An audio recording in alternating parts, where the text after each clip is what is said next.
Hi, my name's Emma AT2 and I'm going to be addressing Assessment 2 around Group Facilitation Critical Reflection.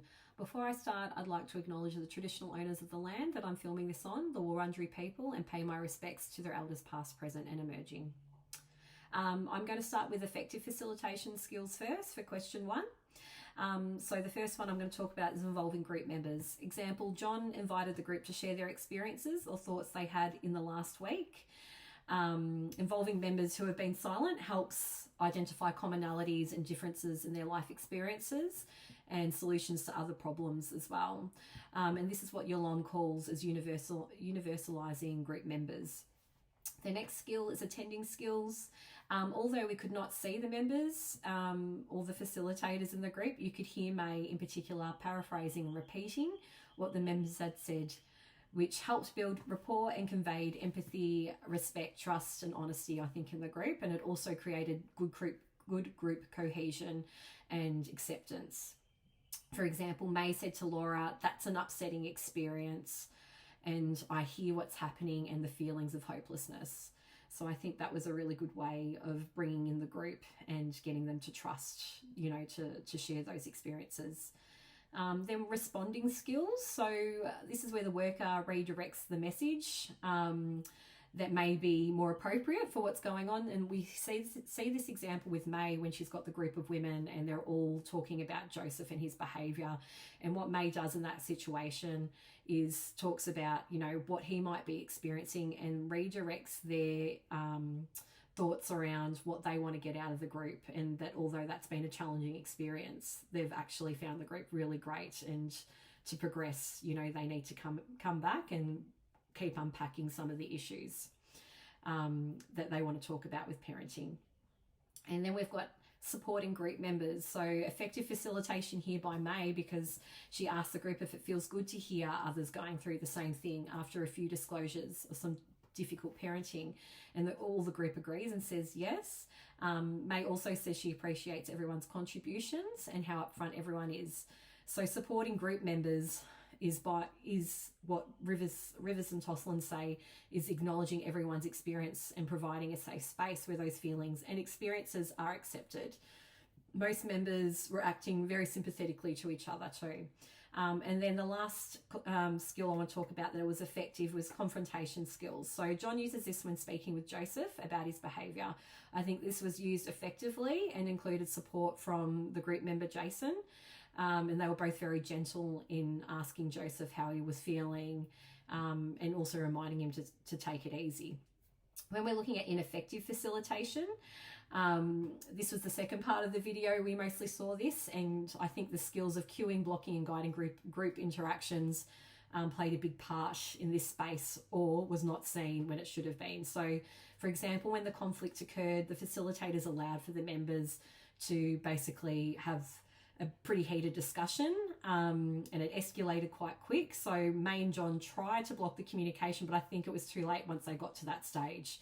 May and John were not on the same page about how to diffuse a situation if it escalated.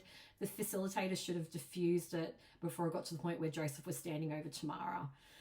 John says to Joseph, in another example, "It's probably best that you do not act that way in the group as it goes against group conduct." I think this was a good opportunity to point out that violence is not acceptable in any situation. So role modelling and the leadership that John could have taken in that space would have been really valuable in terms of really setting the benchmark about what is accepted, and violence is not accepted in any situation. When we're looking at both May and John's roles, in relation to ineffective facilitation, there's a lot of power dynamics that are at play in that second part. So John particularly displays negative role modelling behaviour when May is discussing how they can move forward, and he starts to become aggressive in his verbal response to May, which the other men could hear. So May acknowledges that John's behaviour can be witnessed by the other men and to be respectful so they can move forward. And John also blocks May when trying to discuss how to move. He also blocks her at the end of the session when she's trying to interject about code of conduct and completely dismisses her and makes out like it's not an important detail. To address the second question around the co-facilitation skills, I'm going to talk about the effective co-facilitation skills first by John and May, which were displayed in the first half of the video. and there was a big focus on micro skills use here, such as active listening, asking questions, clarifying content, summarising, creating a safe space. It was almost like they were using a trauma-informed lens, knowing that all those parents that were coming with different trauma from the experience they've been having with their children, and providing it that safe space. This was particularly evident from both, I think, John and May when they were facilitating at the start and validating group members' experiences and encouraging them to share. They worked well in sharing the facilitation of the group at the start. May led the session and reviewed content from previous weeks, and when May asked John if he would like to add anything, I liked that John checked in with the group and if they wanted to share anything that had happened in the last week. It seemed what May didn't focus on, John did in that first half of the video, which I think made for really good co-facilitation, and it seemed natural. So May obviously seemed very task-oriented in her approach and keeping on track with the content, which I think lends itself to social learning theory, and keeping to a structure. It's really great for psychodynamic programs such as this parenting program, as stated in the Tosselin and Rivers text. And John was very interested in hearing the members' experiences, and it seemed he had more of a socio-emotional preference to his leadership style. So having those different skill sets made for a good collaboration at the start. So May and John's skills together would be described in Tosselin and Rivers as what they call process leadership, which focuses on achieving the goals, but it's balanced with socio-emotional state of group as well. When we're looking at the group dynamics, so John and May go through Tuckman's forming, storming and norming. We don't see the norming part, which makes sense if it's week 3 because they've had the first 2 weeks together, which, you know, I think they're probably both trying to just work out how things were going to work, and there was no conflict from what we know. Ineffective communication played out between May and John when they were trying to work out how to move forward in the group. John kept blocking May, and they both had different angles about how they wanted to solve the conflict. May, in the end, had to use her status as the lead facilitator in that space, as she had the most expertise and experience facilitating the group, and used that as a way of saying to John, this is what we're doing regardless of what you're going to say, because he was very aggressive in saying, no, we're not doing it this way, and in the end just said, okay, whatever, we'll do that. So Yolom recommends that co-leaders have equal status and experience for it to be effective, and he suggests that the apprenticeship format, which we see here with John and May, training new leaders by placing them in groups with experienced leaders, may create conflict and tension, which is what we see play out. Tosselin and Rivers also talks about leaders not functioning well together, and how this can create poor role modelling, which we see when John is speaking to May disrespectfully in front of the men, and then again at the end of the group, once everyone is together again. So how would I address this scenario in my future practice? So how I would plan for a similar scenario in future practice is when a decision has been made to co-facilitate a program, it would be imperative to make the time to meet regularly, to plan for the group, and to discuss issues that arise as the group develops, discuss our roles and responsibilities. Okesh noted a few things that I agreed with too, and that is to ensure that time's allocated after each group to debrief what's happened and to do a bit of a review. We need to make a plan about how we're going to do the next session based on what's happened in that group, and to talk about the group members as well and what we need to do in terms of putting support in place. Also discuss reactions to any members and their perceptions of any difficulties or resistance. So Joseph obviously is a good example of someone who's got a lot of resistance, and how we would deal with that. Now I'm going to address the third question in relation to group work theories. The first theory is learning theory, which is evident through the way the group was facilitated, particularly by May, who had strong structures in place, such as clear and specific goal setting, contracting. She had a very strong code of conduct. She had a step-by-step plan for each week with how that would operate with the topics on parenting. One of the ways learning is explained in learning theory by Bandura is called social learning theory, where most of the learning takes place through observation and vicarious reinforcement or punishment. So for example, May praises Annie for her disclosure, and then the other members of the groups are feeling comfortable to make their disclosures. Bandura says that when a member is praised by a leader or other group members, then they will then reproduce that behaviour, and I think we see that quite clearly with everyone sharing what's happening for them. When Joseph provides negative feedback to the group, the members in the group challenge him, and Bandura talks about this as being punished by social sanction, and that repetitive behaviour will cease. So it would have been interesting to see if we would have got to that stage as Joseph is quiet in the very last part of the video. Then we've got systems theory. There are 3 different views of systems theory in the Tosselin and Rivers text, and the one that I think relates to this particular group video is the Hommans explanation of systems theory, and that's when groups are in constant interaction with their environments and they occupy an ecological niche. I think this is a good representation of what we see in the group, because it is constantly struggling, constantly changing, and there is that struggle for equilibrium. The group starts off very leader heavy, with May taking a lot of time to explain things about the group and content. Then the group develops into a space where there's mutual aid, shared leadership amongst members, you know, trying to ensure that everyone's okay. Jason does that really well with John, trying to get him to relax a bit.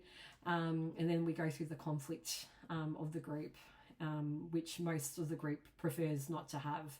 So even the women who were, you know, threatened in that situation went back to the group for the sake of trying to reach that equilibrium, because they can see so much value in the group and what they can get out of it.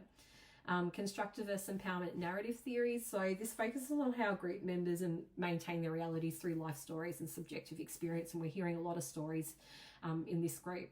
And obviously we can see group members being empowered by telling their stories and learning about their behaviour and how it may have changed. And this is validated through May and John telling them, like, you've actually made a great change. And that was with Annie's story in particular.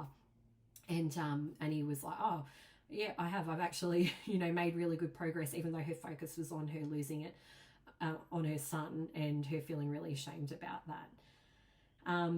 Obviously, Tuckman's stage of development of forming, storming and norming, we see this quite clearly in the process, and the group obviously are quite settled at the start, but then the conflict arises. And then lastly, the psychodynamic theory was evident in the group. However, I'm going to speak more about that in the next question. And to address the 4th question around identification and reflection of key facilitation around the group dynamics, so choosing an exchange. The exchange I've chosen, which I believe had a significant impact on the group dynamics in the session, was the conflict that occurred due to Joseph expressing how he felt about the other group members' parenting. I've chosen this particular exchange as it represents a massive shift in group dynamics and change in group cohesion based on one person's comments. The group session was very productive in terms of the mutual aid, empowerment, camaraderie, respect and solidarity that was taking place due to the disclosures of the group members' experiences of parenting over the last week.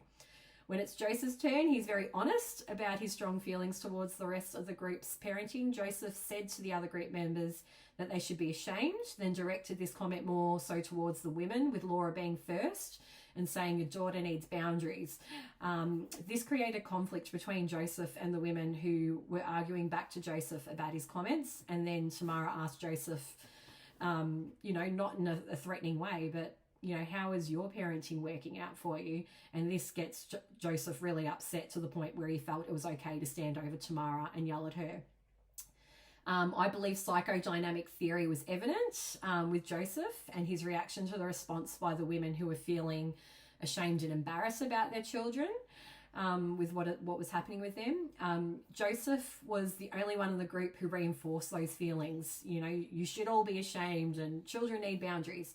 Psychodynamic theory is where a group member acts out in the group unresolved conflicts from early life experience. The group can become a reenactment of a family situation, as alluded to in the bio of Joseph that we got and in the video. We can see that Joseph's background had a very strict upbringing where his father used violence as a form of punishment.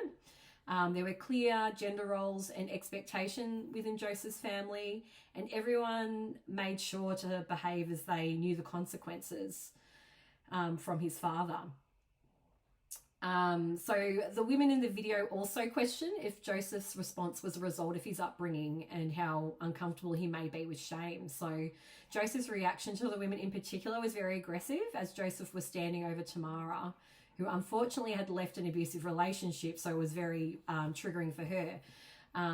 With his father using violence, with Joseph's father using violence, this physical reaction can be linked with psychodynamic theory and how this may have played out in the family home against the females in the house. The overall impact of Joseph's behaviour dismantled the positive group cohesion that seemed to be apparent in the first part of the video. Joseph's reaction created a space that was not safe anymore. I think that people will not be so forthcoming with disclosures and being honest about their situation, knowing that Joseph may shame them for it. This will be detrimental to the group, as the use of being supportive and creating mutual aid is effective in treatment groups such as the parenting one. Thank you.